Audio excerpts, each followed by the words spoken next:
Bem-vindos de volta, pessoal.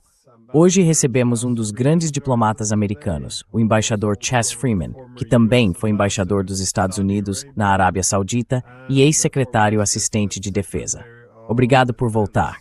Eu sempre espero com entusiasmo pelas nossas conversas. Bem, eu sempre fico na expectativa de ouvir suas perguntas tão complicadas. Bem, deixe-me começar com uma pergunta excessivamente complicada. Na verdade, queremos começar perguntando sobre uma crise que está se desenrolando mais adiante, no Oriente Médio, porque ela parece estar saindo do controle e sobre o que isso significa para a ordem mundial. Mas antes, quero fazer uma pergunta um pouco mais ampla. Recentemente, conversei com o professor John Mearsheimer, que me perguntou como eu explicaria o colapso do bom senso e da diplomacia no Ocidente. E eu não sei como fazer isso.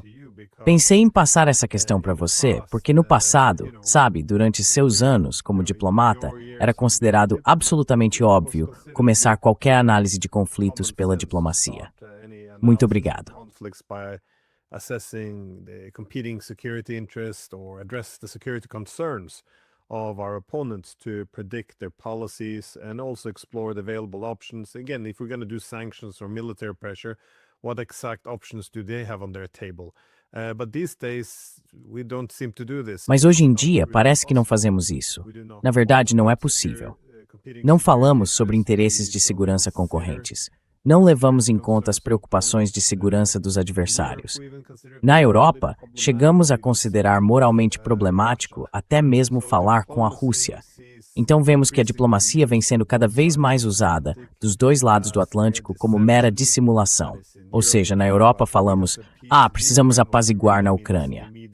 Mas o que realmente queremos dizer é um cessar-fogo imediato para podermos enviar armas. Sabemos que as ações militares parecem ter substituído toda a diplomacia. Então, não vou ampliar mais a pergunta, mas você, como um diplomata de alto nível por tantos anos, como entende essa evolução? O que aconteceu com, a diplomacia básica e a análise, o bom senso?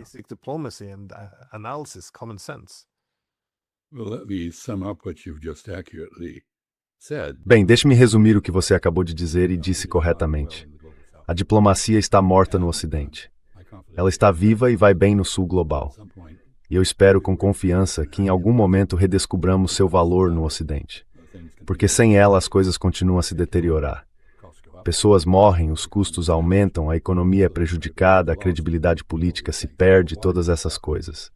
Bem, por que isso acontece? Acho que é uma manifestação de mudanças na política das sociedades democráticas, influenciadas por vários fatores. Primeiro, a concentração da mídia, que agora está nas mãos de corporações e que em quase todos os países do Ocidente serve servilmente aos interesses do Estado. Ela atua como escriba de narrativas, em vez de investigar a realidade de forma independente. Esse é um fator. O outro é o surgimento das redes sociais como um fator central na nossa política.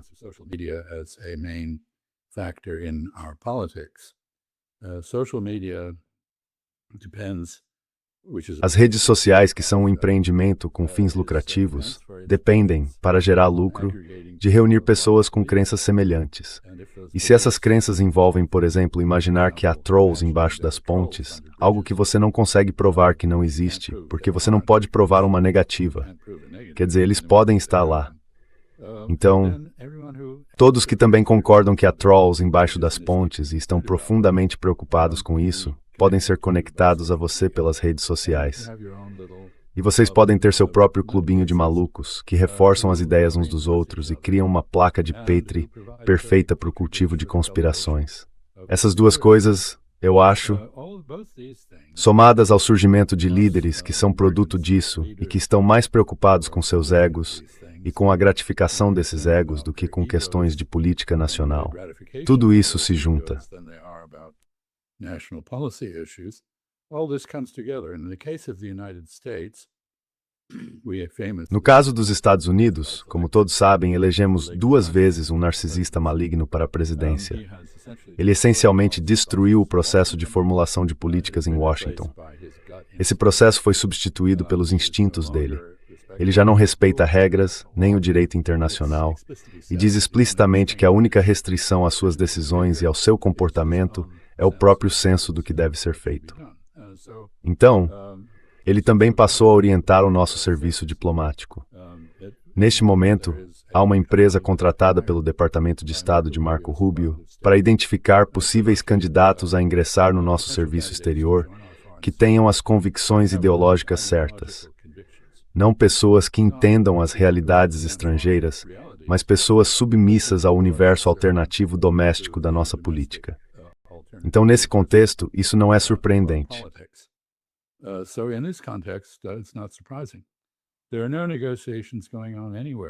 Não há negociações em curso, em lugar nenhum, com o Ocidente. Você mencionou a incapacidade dos europeus de compreender os repetidos pedidos russos por diálogo e por uma discussão sobre questões de segurança europeia. Como você mencionou, não há nenhum esforço de paz em relação à Ucrânia.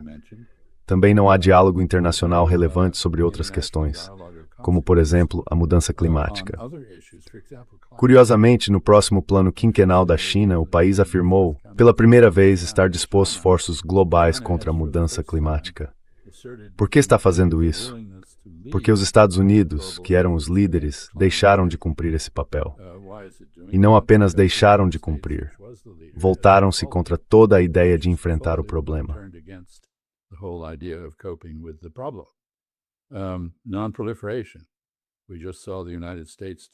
Não proliferação. Acabamos de ver os Estados Unidos fecharem um acordo com a Arábia Saudita, que foi imediatamente invalidado pela imposição de mais condições por Trump, especificamente a normalização das relações entre a Arábia Saudita e Israel. Portanto, esse acordo não vale nada, não tem consequência alguma. Mas aquele acordo destruiu o regime de não proliferação que passamos tanto tempo construindo e sustentando. O direito internacional foi rasgado. Na melhor das hipóteses, as Nações Unidas agora são irrelevantes. E temos Trump tentando colocar o presidente da FIFA como secretário-geral da ONU, o que ilustra exatamente o quão sério é tudo isso. Então vimos um colapso do direito internacional. Não há comidade, ou seja, consideração e deferência mútuas nas relações internacionais.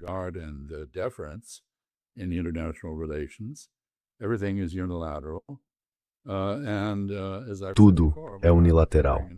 E como já disse antes, estamos entrando numa era de ordem multinodal, em que cada país tem capacidade de agir e atua em seu próprio interesse, em vez de responder aos ditames de padrinhos ou alinhamentos geopolíticos. Essa é, aliás, a explicação para o ataque saudita contra milícias xiitas no Iraque, que atacaram a Arábia Saudita. A Arábia Saudita está se defendendo, não está entrando na guerra contra o Irã. E a cobertura da imprensa sugeriria que, de alguma forma, isso é uma reafirmação de solidariedade com os Estados Unidos. Nesse contexto, isso está completamente errado. Enfim, há muita coisa com que se indignar. Então, como de costume, imagino que passaremos os próximos 45 minutos, mais ou menos, explorando isso.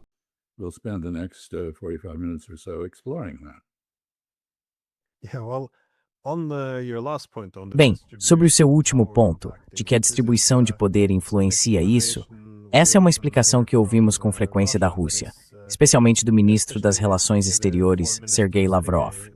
Ele também escreveu muitos artigos sobre esse tema e fez discursos em que, de certa forma, defende que depois da Guerra Fria, algo aconteceu com a diplomacia. Ele argumentava que, durante a Guerra Fria, a diplomacia significava, sabe, a arte do entendimento mútuo para encontrar um compromisso. Depois da Guerra Fria, a diplomacia foi substituída por ultimatos e ameaças. E isso até faz sentido, porque se você está em um mundo bipolar, com duas grandes potências e algumas potências de porte médio, a diplomacia teria o objetivo de reforçar a segurança entre as grandes potências.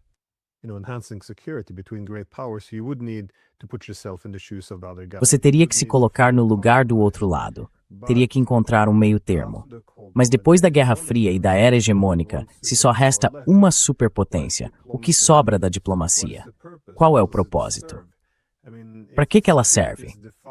Quero dizer, se a segurança é definida não como a gestão da competição de segurança entre as grandes potências, mas como um lado sendo tão todo-poderoso que nenhum Estado ou grupo de Estados sequer poderia aspirar a desafiá-lo, então a diplomacia precisa de uma abordagem diferente. E aí você pensaria que seria pressionar por concessões unilaterais, ou como disse Lavrov, ultimatos e ameaças.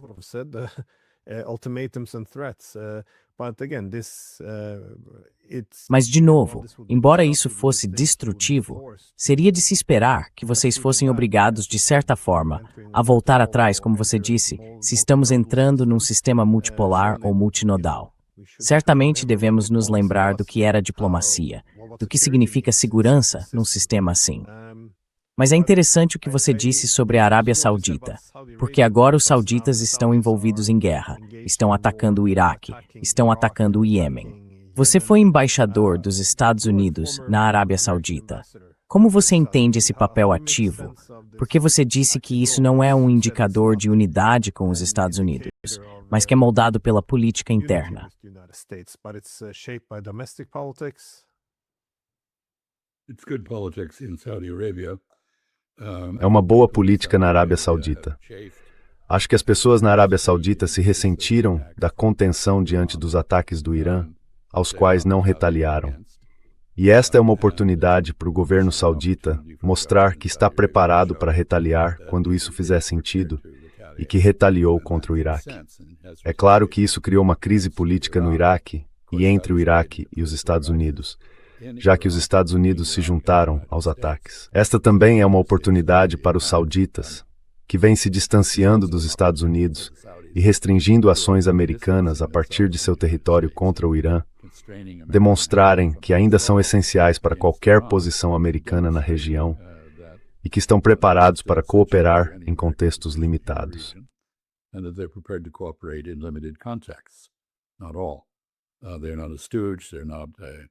De forma alguma, eles não são um fantoche, têm autonomia, podem fazer o que precisam fazer em seu próprio interesse, estão esperando arrastar os Estados Unidos de volta para a guerra com o Iêmen. E por fim, acho que isso deveria ser entendido, acredito, pelos iranianos como um aviso de que, se for pressionada demais, a Arábia Saudita tem sim uma força militar formidável com a qual pode realizar ataques. Mas quero voltar aos seus comentários sobre as observações de Sergei Lavrov. Acho que ele é alguém que precisa ser levado muito a sério. Ironicamente, é claro, essa guerra na Ucrânia começou com ultimatos e ameaças russas. Então ele sabe do que está falando. E ela continuou a provocar ultimatos e ameaças sem resultado algum.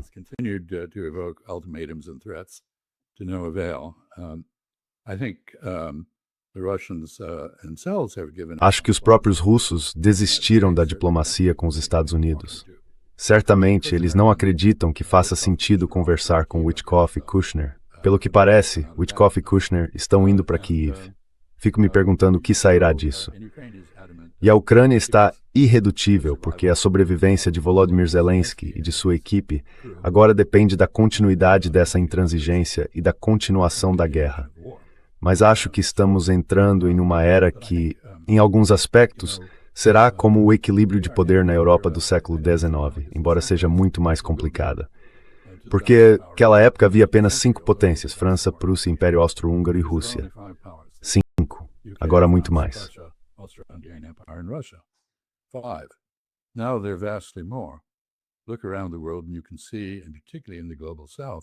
Olhe ao redor do mundo e é possível ver, especialmente no sul global, todo tipo de interação se desenvolvendo que contradiz aquele momento unilateral e unipolar que existia. Acho que os Estados Unidos têm uma grande responsabilidade pelo colapso da diplomacia, pela simples razão de que, historicamente, estamos separados do resto do mundo por 2 grandes oceanos.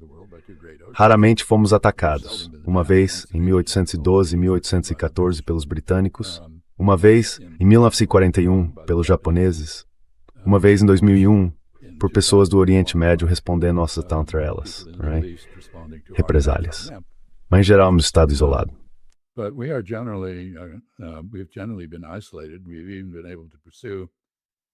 Conseguimos até mesmo adotar políticas que reafirmam o isolacionismo. Depois do fim da Guerra Fria, acho que os americanos concluíram que a diplomacia, as relações exteriores em geral, era uma atividade opcional. Você podia tê-las ou não. E como tenho certeza de que já disse a você antes, lembro do comentário de John F. Kennedy. Ele disse: se eu cometer um erro na política interna, isso pode me constranger. Mas se eu cometer um erro na política externa, isso pode matar todos nós. Então havia uma noção das consequências que desapareceu com o fim da rivalidade nuclear com a União Soviética e com o fim da própria União Soviética.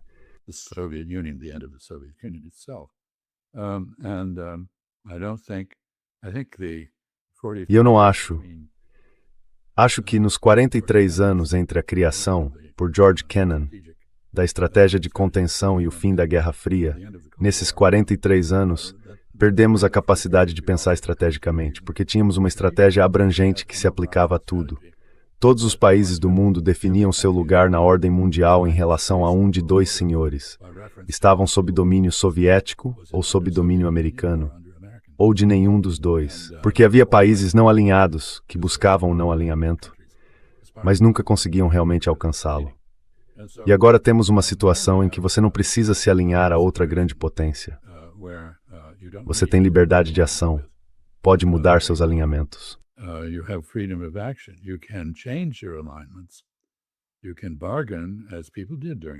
É possível negociar como as pessoas faziam durante a Guerra Fria. Sabe, se você me der o bastante, eu vou me alinhar com você. Era um padrão muito comum da diplomacia na Guerra Fria. Isso voltou. Não no contexto da rivalidade entre superpotências, mas no contexto de um sistema multinodal, em que você pode ter uma relação política forte com um país e uma relação econômica muito fraca, ou uma relação econômica forte e uma relação militar ruim. E você pode ser culturalmente próximo e ainda assim estar alienado, como canadenses e americanos passaram a estar. Então, por exemplo, eu penso, que tipo de relação política os Estados Unidos têm hoje com a Dinamarca, em contraste com suas relações econômicas e militares? As opposed to its economic and military relations. Anyway, I think we're in a world that is vastly more complex. De qualquer forma, acho que estamos num mundo muito mais complexo e não sabemos realmente como lidar com ele.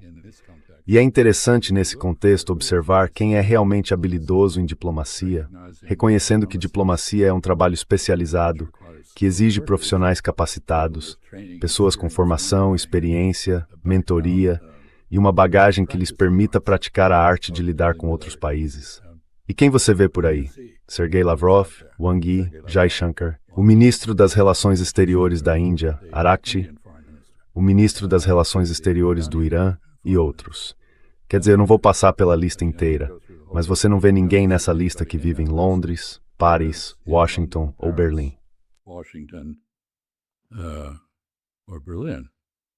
So, this is a strange time. Então esse é um momento estranho, é um período de transição.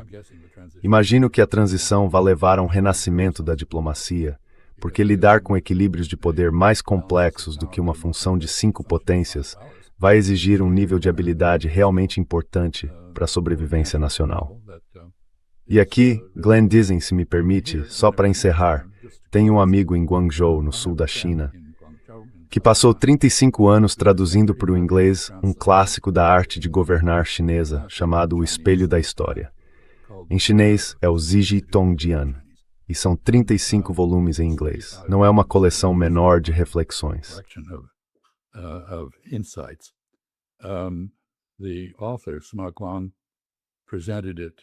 O autor Sima Guang apresentou a obra ao imperador da dinastia Song do Norte, no ano de 1084. E, na verdade, ela nunca tinha sido traduzida. Eu acabei de escrever um prefácio para a tradução. E quando você olha para essa obra, ela abrange 1362 anos da história chinesa, em detalhes brutais. E cada incidente que ela menciona, cada anedota, tem um propósito de instrução. Se você fizer isso, sua dinastia vai prosperar. Se fizer aquilo, os registros mostram que sua dinastia vai ruir. Se fizer isso, você terá uma chance de sucesso. E grande parte da obra trata de flexibilidade, de uma diplomacia de manobra que se perdeu durante a Guerra Fria.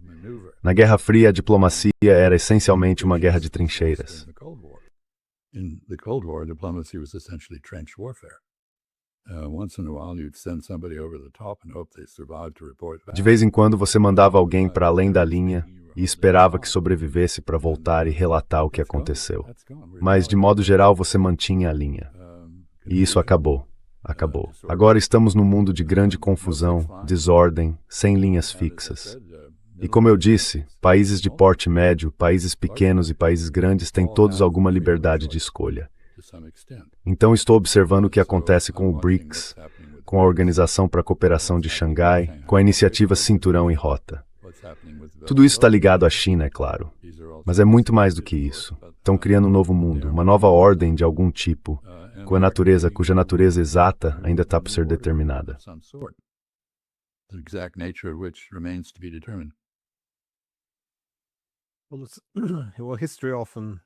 Bem, a história muitas vezes preserva ou nos oferece lições importantes.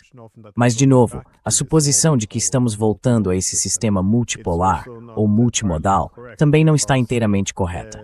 Porque esse sistema multipolar, se pensarmos nele a partir da Paz de Westfália, em 1648, era um sistema europeu de igualdade soberana. Ou seja, os europeus eram soberanos porque eram considerados os civilizados.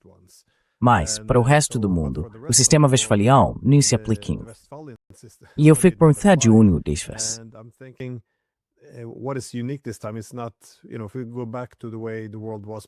Se voltarmos ao modo como o mundo era antes de 1945, havia uma multipolaridade ocidental, incluindo a Rússia, é claro, nesse grupo de grandes potências. Mas agora, pela primeira vez, existe de fato um mundo globalmente interconectado, com todos esses diferentes centros de poder tentando trabalhar juntos. Então vai ser muito diferente do que vimos em 45, como você disse, muito mais complicado. E acho que muitas vezes isso é difícil para os políticos entenderem. Porque eu frequentemente ouço quando os sauditas se aproximam da China, ou quando a Turquia se aproxima da China ou da Rússia, a suposição é sempre: eles estão entrando num bloco liderado pela China ou num bloco liderado pela Rússia, estão nos abandonando.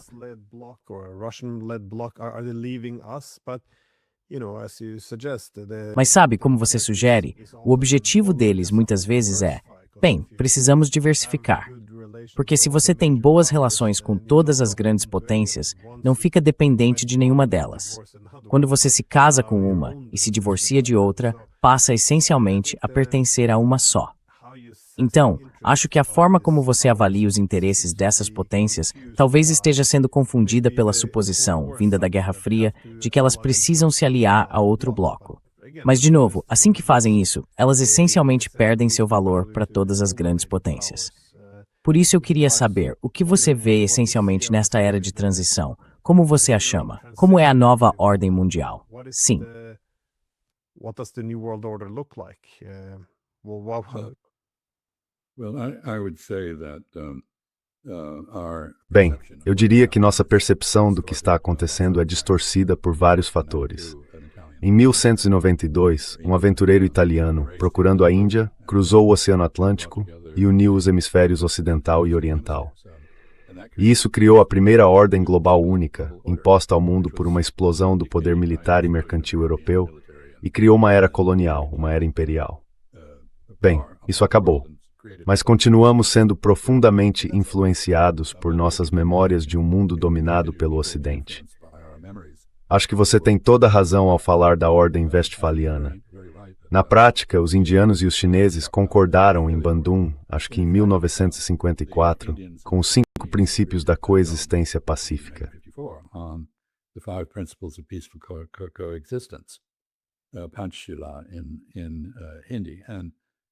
Panchil em Hindi. E esses são essencialmente uma síntese dos princípios westfalianos. Então, basicamente, a contribuição do Ocidente para o mundo, em termos de ordem mundial, foi a aceitação pelo mundo desses princípios westfalianos. Mas esses princípios enfatizam a soberania individual dos participantes dessa ordem. E é isso que estamos vendo agora. Então, a questão é, conseguimos enxergar que é isso que está acontecendo? Nós, no Ocidente, eu acho que, se não percebermos corretamente o que está acontecendo, e não entendermos isso, tanto como uma rejeição do nosso poder, quanto como uma reafirmação dos nossos princípios, cometeremos erros que podem nos prejudicar. then we will make mistakes that can hurt us. Here, there's another analogy, and I hate to keep coming back. Aqui há outra analogia, e eu odeio continuar voltando a exemplos chineses, mas eu os conheço bem. A questão é que a China se tornou marxista-leninista. O marxismo é uma coisa, o leninismo é outra. O marxismo é, essencialmente, uma heresia cristã. Ele diz que o reino de Deus está prestes a chegar, à medida que a dinâmica de Hegel se desenrola. E aí chega o fim da alienação, e todos reconhecem os outros como seres humanos individuais e conscientes, que merecem respeito. E a apoteose disso está no prefácio da ideologia alemã, de Engels, em que, sabe, você é pescador de manhã, professor universitário à tarde e apresenta um podcast à noite.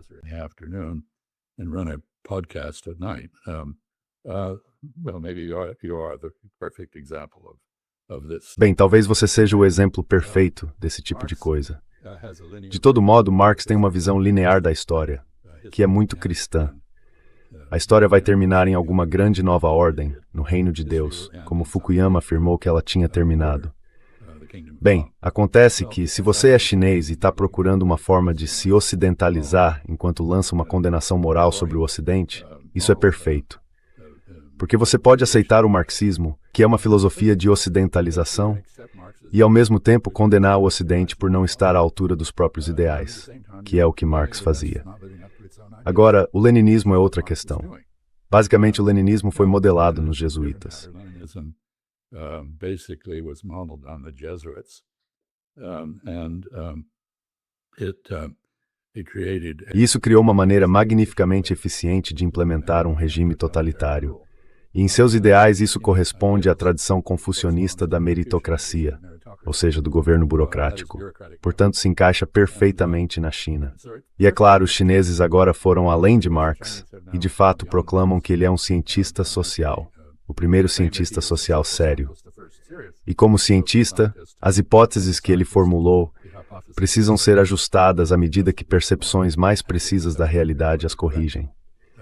Enfim, temos uma transferência muito interessante de conhecimento ocidental para um contexto diferente. E sabe, acho que o Estado de Direito foi outra coisa que transferimos. Veja o Japão, por exemplo. Look at Japan, for example. I may not have described. Talvez eu não tenha descrito de forma tão fascinante a modernização do Japão. O Ocidente foi ao Japão e fez aos japoneses a mesma coisa que fizemos aos chineses. Estabelecemos portos sob tratado, nos quais exercíamos controle extraterritorial. E os chineses se rebelaram contra isso e continuaram tentando nos expulsar. A revolta dos Boxers é o exemplo mais famoso disso. Os japoneses, porém, por serem japoneses, fizeram algo bem diferente. Foram ao Ocidente e perguntaram, bem, por que vocês estão fazendo isso? E a nossa resposta foi, bem, vocês não têm um sistema judicial decente. Não estão sob o Estado de Direito. E nós somos comerciantes, precisamos ter certeza e previsibilidade para conduzir nossos negócios.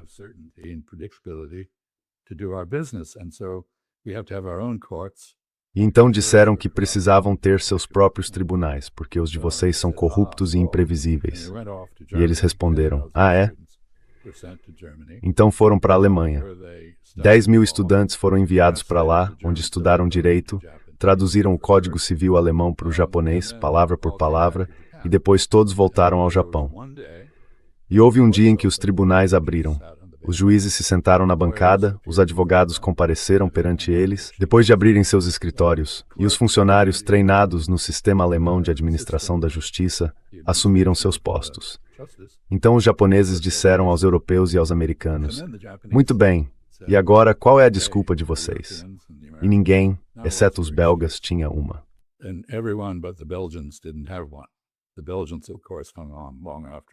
Os belgas, é claro, resistiram por muito mais tempo do que todos os outros, por serem belgas. Mas o interessante é que uma seção ilustra o que realmente estava acontecendo. Uma seção do Código Civil alemão trata das relações familiares. E o que acontece? Como se consegue o divórcio? Bem, na Alemanha, se você quer se divorciar, precisa passar por uma mediação de 30 dias, supervisionada pelo tribunal. No Japão, é a mesma coisa. Você quer se divorciar, tem de passar por uma mediação de 30 dias, administrada pelo tribunal. E na Alemanha, o mediador se esforça muito para reconciliar as duas partes, no interesse dos filhos e da manutenção da família. In the interest of their children and having a family. But in Japan, the job of the mediator is to encourage. Mas no Japão, o papel do mediador é incentivar uma separação amigável e concluir o divórcio. Portanto, a mesma disposição legal em duas culturas diferentes tem efeitos exatamente opostos. E acho que estamos vendo agora que o terceiro mundo, o mundo não ocidental, depois de absorver muitas ideias ocidentais, está aplicando essas ideias de maneiras muito originais. E precisamos nos acostumar com isso, não estamos mais no comando. E sabe, precisamos entender conceitos civilizacionais, como os do Irã. Um dos elementos mais lamentáveis das nossas políticas em relação ao Irã, estou falando agora dos Estados Unidos, é a completa ausência de qualquer conhecimento especializado ou compreensão da cultura iraniana.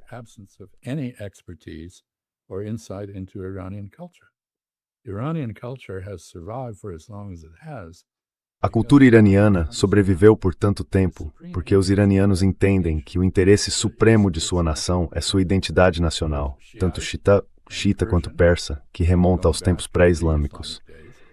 E eles vão lutar e morrer para preservar essa identidade nacional.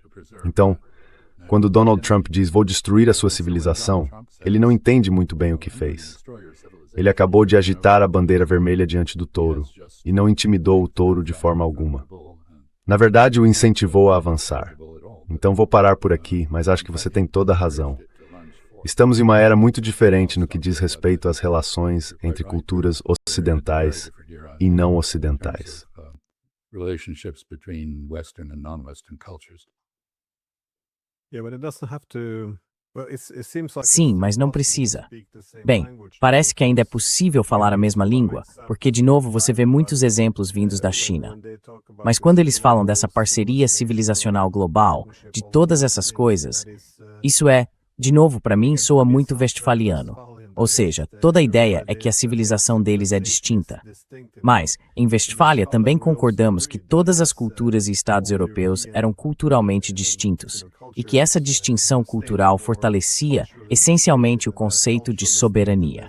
Ou seja, nós vamos governar isso aqui. E é isso que os chineses estão dizendo. Somos uma civilização distinta. Ninguém vai nos dizer como desenvolvê-la, porque temos de fazer isso de acordo com nossos próprios valores. We have to do it according to our own values. That's essentially what the Iranians are saying as well. So, É essencialmente isso que os iranianos também estão dizendo. E isso é uma reação contra o universalismo. Seja a democracia liberal, esse humanitarismo, seja lá o que for. É como se fosse o novo, Sacro Império Romano, o novo catolicismo, algo que lhe dá o direito de governar outras pessoas. Muitas vezes vemos isso como uma rejeição deles, do que seriam valores universais.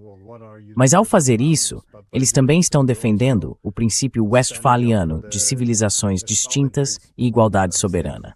Então sim, ainda haveria divergências, mas há um ponto de partida aqui. Pelo menos alguma coisa. Não precisamos começar a ordem mundial toda de novo. Ao que parece, há coisas sobre as quais podemos construir. Well, that's correct, and I think you nicely. Bem, isso está correto. E acho que você capta bem essa dualidade. De um lado, a ênfase na autonomia soberana. Do outro, a disposição de reconhecer a autonomia soberana dos outros como uma ideia importada do Ocidente. Quer dizer, quando o Ocidente foi pela primeira vez à China, no fim do século XVIII, a missão britânica de Macartney, por exemplo, tentou aplicar os princípios de Westfália às relações com a China. E os chineses rejeitaram isso.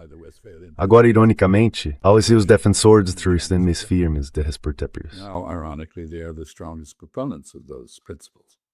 I find it very ironic having, as an American... E acho muito irônico, como americano que pode afirmar que meu país teve um papel importante na criação das Nações Unidas, e antes disso, da Liga das Nações, embora não tenhamos aderido a ela. Acho irônico que agora sejamos contra essa organização e que as pessoas que estão fora dela, ou seja, os chineses, sejam hoje seus defensores mais fortes. E também acho irônico que seja preciso levar a sério as citações russas ao direito internacional. No caso do meu próprio país, nesse momento não se possa fazer isso. Então, sim, é uma situação muito confusa, mas uma situação em que, como eu disse, fizemos coisas inadvertidamente. As I said, we inadvertently did things. We transferred the idea of sovereignty. Transferimos a ideia de soberania aplicada aos mapas, à cartografia, em vez de ao controle dos povos, que era o sistema tradicional não europeu. Transferimos a ideologia da nossa religião, tanto a teocrática quanto o marxismo secular. Transferimos a nossa ideia de direito internacional. Transferimos a nossa ideia de uma ordem baseada na dignidade e na igualdade soberanas. E transferimos a ideia de que cada um tem direito à sua própria identidade ideológica. Agora, é claro, temos um impulso messiânico bastante comparável ao da era comunista soviética, de que, sabe, se você quer ter uma boa relação conosco, tem que ser como nós. Isso não vai funcionar. Então aqui estamos. Bem, de todo modo, se você quiser falar sobre os acontecimentos atuais, podemos fazer isso. Sim.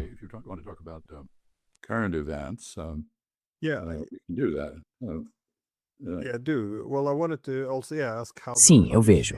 Bem, eu também queria perguntar, como você vê o Oriente Médio mudando, especialmente por causa disso? Porque eu acho, sim, mudar um pouco de assunto, sabe? O mundo inteiro, nos últimos 500 anos, foi em grande parte construído em torno do Ocidente. Ou seja, a partir do século XVI, tivemos os impérios de entrepostos comerciais, eles se desenvolveram e se tornaram impérios em larga escala.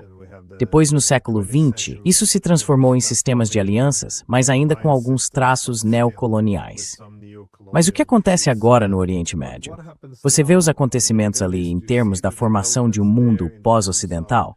Porque, de novo, o Iraque, do jeito que, quero dizer, não me surpreenderia se o Iraque tentasse absorver o Kuwait amanhã.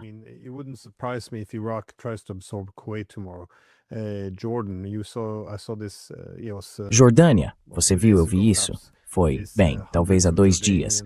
Centenas de políticos jordanianos e outras pessoas assinaram uma carta aberta dizendo que os Estados Unidos deveriam retirar suas bases. Mais uma vez, o papel de Israel na região, tudo parece poder ser questionado agora, porque os alicerces do sistema internacional estão sendo abalados. Mais uma vez, isso também é profundamente problemático, porque quando há uma mudança rápida na distribuição de poder, geralmente haverá violência. Mas, de novo, não se trata de gostarmos disso ou não. Essa é simplesmente a realidade. A era hegemônica do Ocidente acabou. Então, como você vê o Oriente Médio se moldando daqui para frente?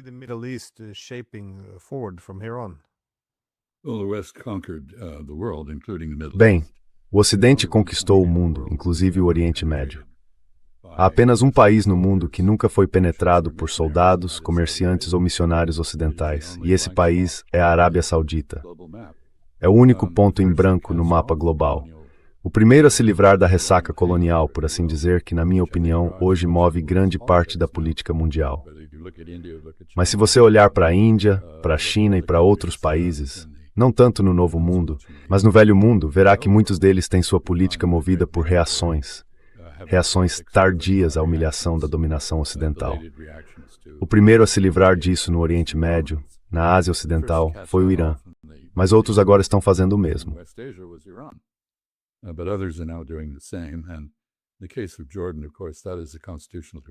E no caso da Jordânia, é claro, trata-se de uma democracia constitucional. Então as pessoas se sentem capazes de se expressar de forma diferente. Em cartas abertas, você tenta fazer isso em outras sociedades árabes que não são democracias, e provavelmente acabaria na prisão. Mas sim, esse é um fator importante. E o que está acontecendo neste momento é extremamente complicado. Há uma guerra entre Israel e os Estados Unidos de um lado e o Irã do outro. Israel está inativo no momento, tentando deixar os Estados Unidos, mais ou menos. Sabe, o lema deles é: deixa vocês dois brigarem, e eles não querem mais se envolver. Depois de terem começado isso, querem que nós terminemos, algo que eu não acho que sejamos capazes de fazer.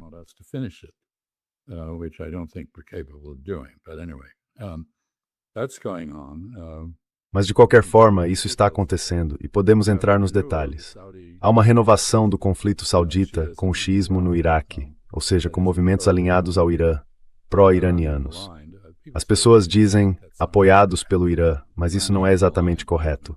Movimentos alinhados ao Irã, incluindo o Ansar Allah, os Houthis no Iêmen, aos israelenses em plena ofensiva em Gaza. Donald Trump acaba de anunciar um acordo pelo desarmamento do Hamas, o que não é novidade alguma. O Hamas sempre esteve disposto a se desarmar se Israel se retirar de Gaza e permitir que ele exerça a autodeterminação. E essa continua sendo a posição do Hamas. Então, lamento dizer, isso se parece muito com o magnata do setor imobiliário que Donald Trump afirma ser. Real estate mogul that Donald Trump claims to be.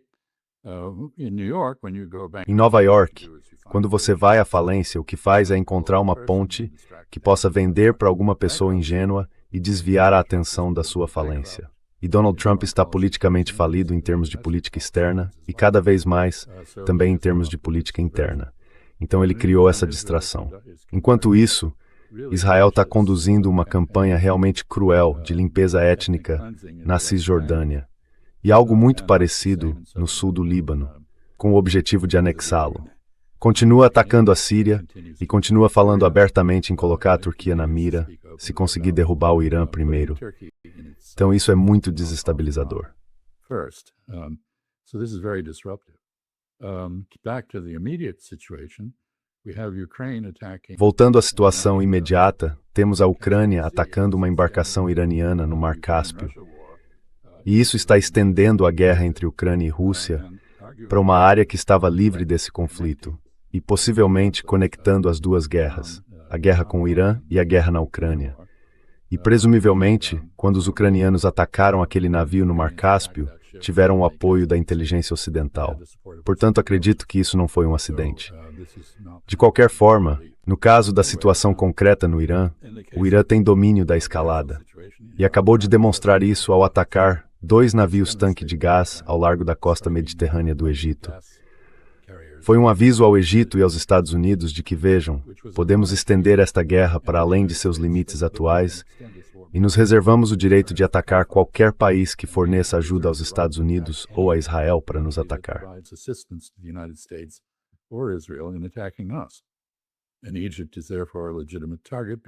E, portanto, o Egito é um alvo legítimo porque afirma ter uma aliança com os Estados Unidos, mesmo que essa aliança não tenha atuado contra nós. Então, é um alerta. O Irã controla o Estreito de Hormuz. Os Estados Unidos decidiram, de forma insensata, reforçar o bloqueio do Estreito de Hormuz no momento em que estamos ficando sem petróleo bruto pesado, necessário para produzir diesel e combustível de aviação, e em que os preços globais de energia estão prestes a disparar por causa da escassez. Somos cúmplices na criação dessa escassez, o que poderia ser politicamente desastroso para Donald Trump e seu governo nas eleições de meio de mandato.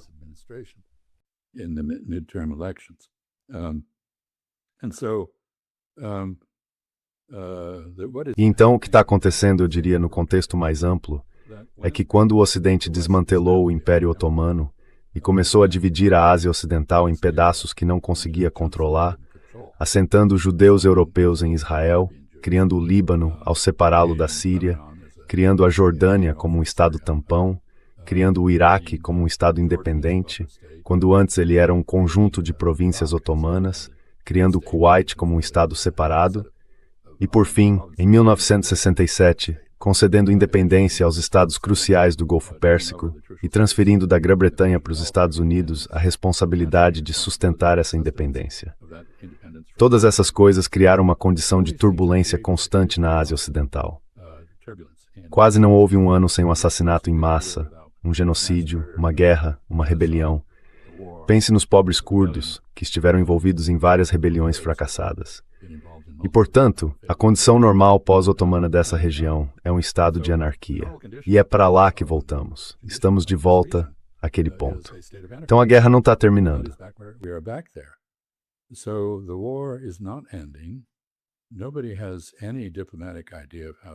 Ninguém tem qualquer ideia diplomática de como acabar com isso. E isso simplesmente vai continuar. E os iranianos agora adotaram a doutrina israelense do ataque preventivo. Se você vê a possibilidade de ser atacado, mesmo que essa probabilidade seja muito baixa, você faz o que os israelenses fizeram em 1967. Você responde com um ataque surpresa contra seus inimigos potenciais. Se você é atacado, não responde de forma proporcional, como exige o direito internacional. Você responde de forma extremamente desproporcional, para deixar bem claro que não se pode atacar você, com o objetivo de dissuadir. As fronteiras não são respeitadas porque, afinal, foram traçadas pelos senhores Sykes e Picot. E quem são eles agora? E assim, as questões ideológicas foram substituídas por questões teocráticas.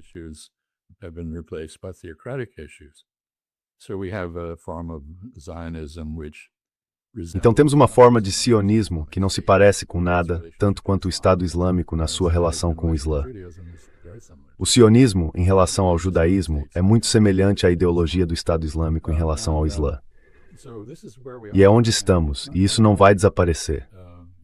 Sabe, ninguém na região vai conversar com Kushner e Witkoff. Quer dizer, vão ser educados, porque são sempre educados. Mas os iranianos não têm interesse em retomar um diálogo diplomático, porque aprenderam da pior maneira que isso ou é uma enganação ou um desvio da realidade. E eles disseram explicitamente que não vão conversar a menos que, e até que os Estados Unidos realmente implementem os elementos do chamado Memorando de Entendimento com o qual concordaram. Isso inclui retirar os israelenses do Líbano.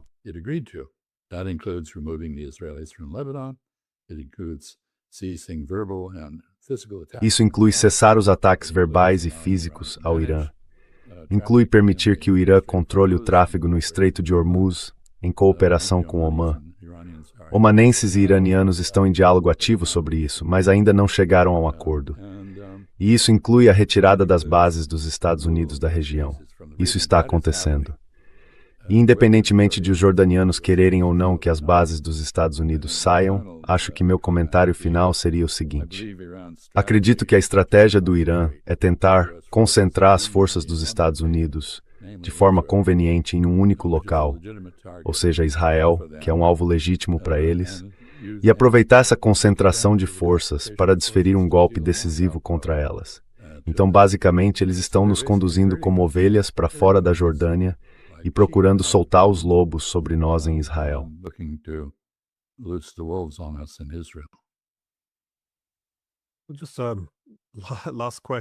Só uma última pergunta.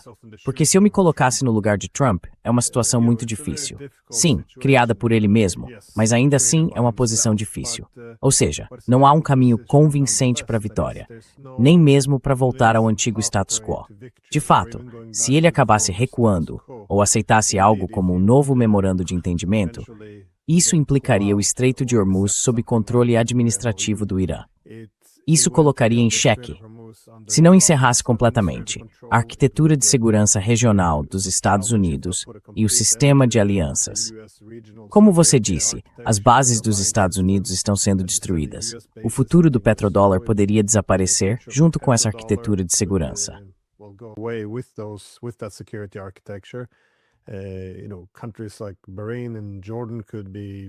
Países como Bahrein e Jordânia poderiam ter revoluções e cortar seus laços com os Estados Unidos.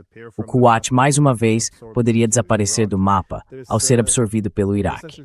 Isso já não é apenas regional.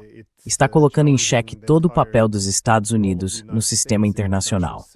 Então, embora eu não concorde com a política de Trump, consigo entender o quanto está em jogo, de onde vêm as frustrações e por que é difícil, essencialmente, simplesmente abandonar tudo e sair. Mas como você vê isso? Quais são as opções de Trump agora? Porque, novamente, sem endossar suas políticas, eu consigo entender a situação difícil em que ele se colocou.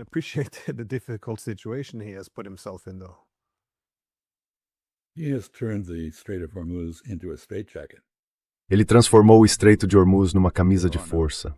Ele não consegue se mover. Não há opções além de repetir a que ele usou contra os Houthis. Depois de um ano de bravatas, barulho, fúria e bombardeios, ele simplesmente foi embora, declarando vitória. Não acho que, a esta altura, ele possa fazer outra coisa. Uma coisa que está acontecendo neste momento e que eu não mencionei é claramente uma parte muito importante da estratégia iraniana: o desgaste das munições e dos equipamentos de defesa americanos. Isso chegou ao ponto de os militares americanos aconselharem o presidente a parar esta guerra, porque ela está enfraquecendo a posição dos Estados Unidos no cenário global. Eu acrescentaria que ela também enfraqueceu a influência americana em nível global, tanto política política quanto economicamente. Influence on a global level politically as well as economically. So it's a disaster on every level. E assim é um desastre em todos os níveis para os Estados Unidos. E eu não acho que haja como reparar isso. É um bom exemplo do que produz uma ação militar sem estratégia, do que produz uma política externa sem diplomacia, do que produz uma diplomacia militar amadora conduzida por pessoas não confiáveis. Então há um impasse, e o impasse favorece o Irã. E acho que essa é uma situação muito ruim, de muitas maneiras. Há muitos países que têm muito em jogo, incluindo o seu próprio país, a Noruega, mas também outros, grandes potências comerciais. A maior potência comercial do mundo agora é a China. A União Europeia é uma grande potência comercial, o Brasil e assim por diante. Esses países, todos esses países, o mundo inteiro tem interesse em limitar os danos à liberdade de navegação que esta guerra criou no Estreito de Hormuz.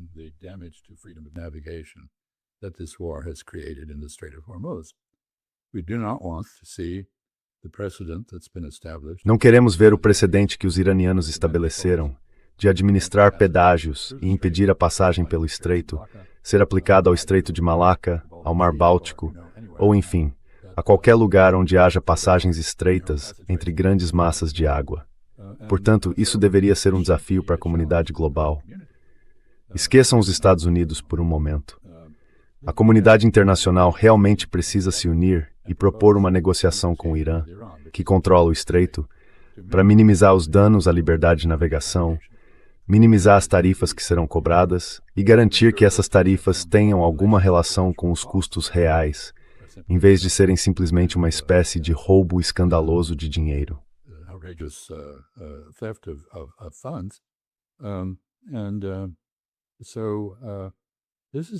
Então esse é um desafio.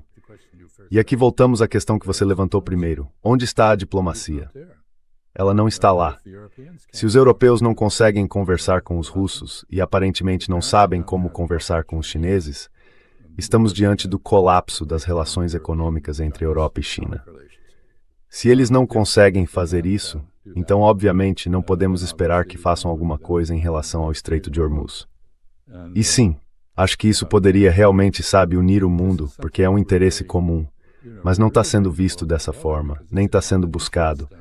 O que está acontecendo em vez disso é bravata e bombardeio, e isso não funciona. Which don't work.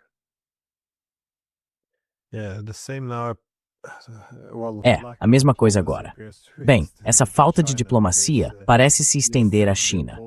Ou seja, em vez de diplomacia, até os europeus, que na verdade não têm muitas cartas para jogar com os chineses, ainda chegam com ultimatos e ameaças. É um pouco estranho de ver, porque os chineses têm muitas cartas na mão, e ainda assim a fórmula não parece mudar. Continua sendo a mesma linguagem condescendente. Continuam os esforços para ditar os termos.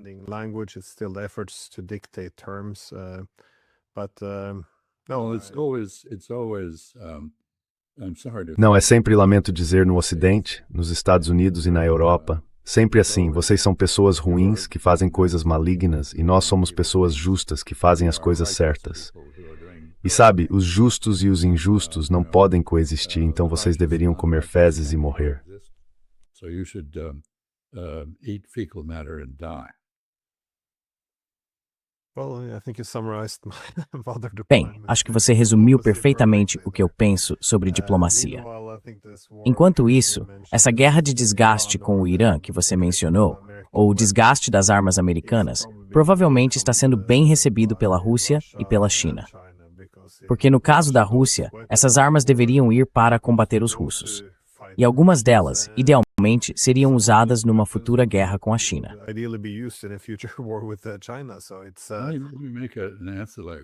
Deixe-me fazer uma observação adicional.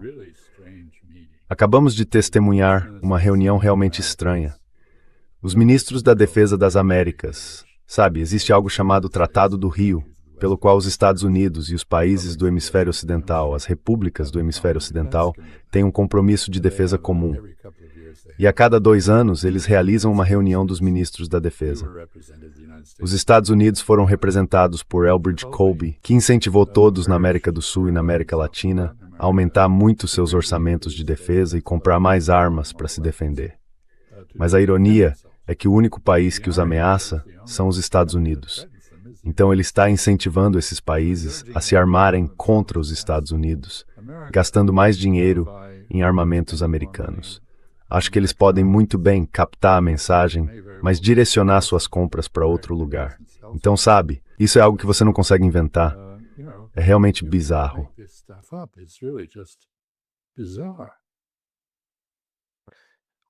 Foi Stalin quem disse que os capitalistas vão nos vender a corda com que vamos enforcá-los, ou algo nessa linha. Along those lines. Não, esse foi Lenin. Lenin, desculpe. Enfim, continue fazendo o que você faz, Len. Pode deixar. Will do. Well, Bem, muito obrigado pelo seu tempo e pela sua análise. for your time and your analysis. Obrigado.